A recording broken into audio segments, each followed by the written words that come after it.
संवैधानिक संस्थाओं पर इस तरह से गलत टिप्पणी करना, अमर्यादित टिप्पणी करना और राजनीतिक खींचते और पराजय के पूर्व अनुमान से ग्रसित होकर इस तरह से बयानबाजी कर रहे हैं।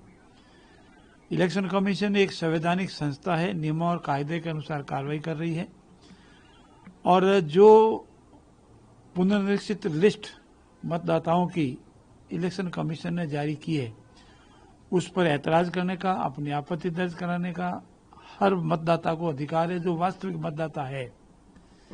और कल इलेक्शन कमीशन ने राजस्थान और हिंदुस्तान की आवाम के सामने पूरा खुलासा कर दिया कि हमारे सामने कोई भी व्यक्ति आकर के आपत्ति दर्ज करा सकता है और जिस तथाकथित वोटर लिस्ट को बताकर आदरणीय गांधी जी ने, युवा गांधी जी ने जो कुछ भी वातावरण बनाने की कोशिश की, उन्होंने कहा ये कोई नहीं है, अगर लेस मात्र भी सत्य है तो एफिडेविट के साथ वो दस्तावेज पेश करें। उन्होंने आज दिन तक पेश नहीं किया, न शपथ पत्र पेश किया, न वो दस्तावेज पेश किए और इसीलिए मजबूर होकर इलेक्शन कमीशन ने ये पढ़ा कि देश के सामने राहुल गांधी जी को माफी मांगना चाहिए। मतदाताओं को भ्रमित करना भी अपराध है, गलत वक्तव्य देना भी अपराध है और गलत वक्तव्य दे करके झूठ फैलाना भी एक अपराध है और संवैधानिक संस्थाओं की छवि खराब करना भी आपराधिक श्रेणी में आता है। इसलिए मेरा पुनः उनसे निवेदन है कि वो भ्रमित नहीं करें, गलत वक्तव्य नहीं दें और तेजस्वी यादव की जो जिस तरह से अहंकारपूर्ण बयान दिए हैं वो निंदनीय है। ये इलेक्शन कमीशन का काम है, न गुजरात के किसी व्यक्ति का काम है, न बिहार के किसी व्यक्ति का काम है। ये कमीशन संवैधानिक, ये कार्य संवैधानिक संस्थाओं का है और वो कर रही है और निष्पक्षता और पारदर्शिता से करेगी। किसी के धमकी के आगे वो झुकने वाले नहीं। राहुल जी कहना है कि इलेक्शन कमीशन जो है उनसे हल्फनामा मांग रही है, लेकिन यही बात जब अनुराग ठाकुर बोलते हैं तो उनसे कोई दिक्कत नहीं।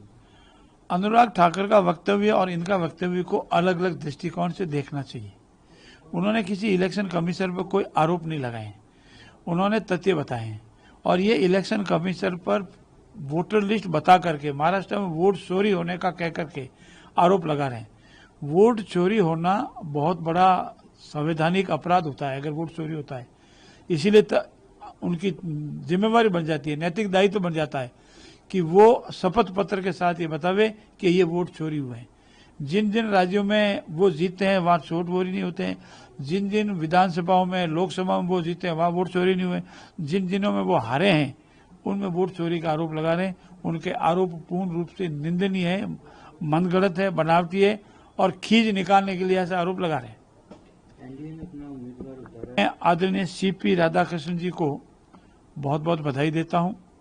वो हमारे तमिलनाडु राज्य से आते हैं, बहुत पुराने अनुभवी हैं, मूल ओबीसी से आते हैं, महामहिम भी रह चुके हैं, सांसद महामहिम है, पूर्व सांसद भी रह चुके हैं। उनके अनुभव का लाभ पार्लियामेंट को भी मिलेगा और देश को भी मिलेगा। इस तरह का जो एक निर्भीक, निष्पक्ष और पूर्व सुदूर से आने वाले व्यक्ति का जो सिलेक्शन एनडीए ने किया है उसके लिए मैं आदरणीय नरेंद्र मोदी जी और एनडीए के पूरे सभी घटक दलों को बहुत बहुत बधाई देता हूं और मुझे पूर्ण विश्वास है कि विपक्ष उनके व्यक्तित्व को देखते हुए कोई प्रत्याशी नहीं उतारेंगे और फिर भी उनका संवैधानिक अधिकार है, अगर वो प्रत्याशी उतारेंगे तो हमारे सीपी राधाकृष्णन बहुत अधिक मतों से विजयी होंगे। मैं उन्हें विजय की अग्रिम बधाई देता हूँ। धन्यवाद।